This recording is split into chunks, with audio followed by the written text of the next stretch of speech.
Hello, everyone. I am Crystal. Welcome to this edition of Young, Single, and Saved. Today, I'm going to talk about experience I had this last week. About a week ago, maybe 2 weeks, I got a letter in the mail from a housing authority in Savannah, Georgia, that told me that I was eligible for some housing. So, of course, I was mad excited, hopped on a plane, booked a hotel room, got a rental car, headed down to Savannah. And I had such high expectations, of a new start for myself and my children. And I'm like, ready, set, go. Let's go. So, the day before, I had a scheduled meeting.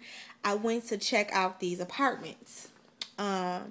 So I pulled up to these apartments, and for a lack of better words, let's just say they was hood, okay? They was like something straight out of a 1991 Watts riot. They had no grass, windows were boarded up, there were young men selling drugs openly outside. It was just not something that you fly across the world, in anticipation, of living. So, of course I was discouraged. So that day I'm asking God, I know you sent me here. I know you brought me here. I know this is for a reason. Of course I cried because there was the disappointment because the expectation was very high.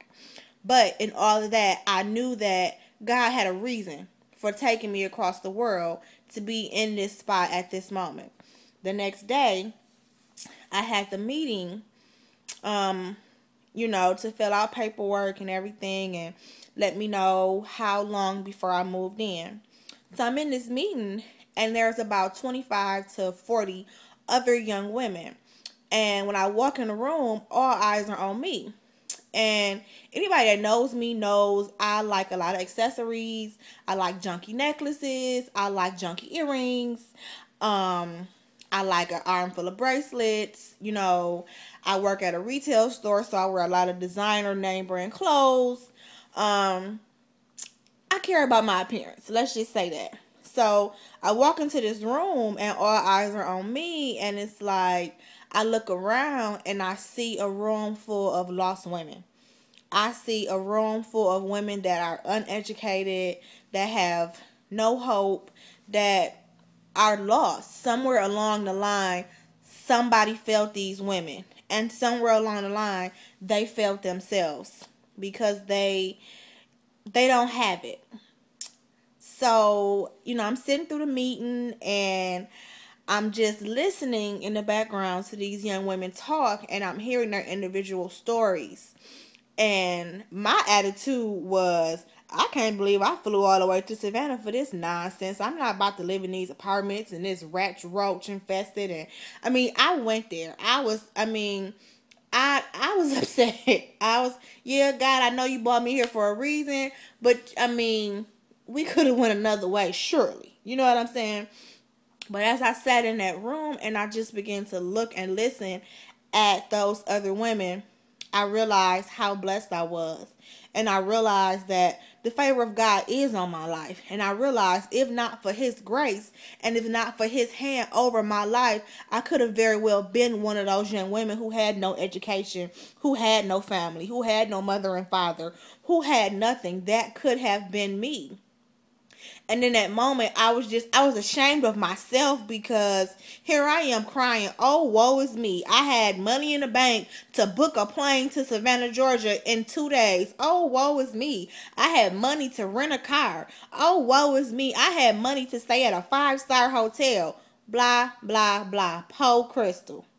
So I had to, Lord, forgive me. Lord, I'm sorry, because I realized some of those women in that room will never even see that kind of money. Not that I just had racks on racks, but at the end of the day, I did have that money available to me, and I didn't have to borrow. I didn't have to borrow. I didn't have to beg. I didn't have to do nothing strange for no change for it, if you know what I mean. It was accessible to me. And here I was, just in an ungrateful state of mind, in a just just ungrateful. You know how you call your kids ungrateful? That was me. It was, God, I am so sorry. Lord, forgive me, because being in that room and that experience helped me to see how blessed I am.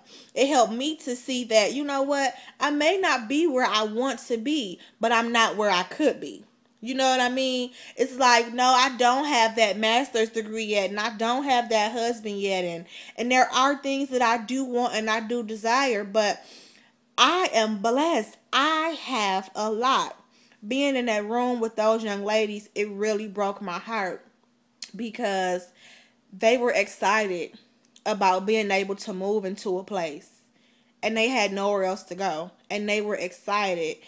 And I was, at the end of the meeting, I ended up telling the administrators that they could give my spot to somebody else, because I was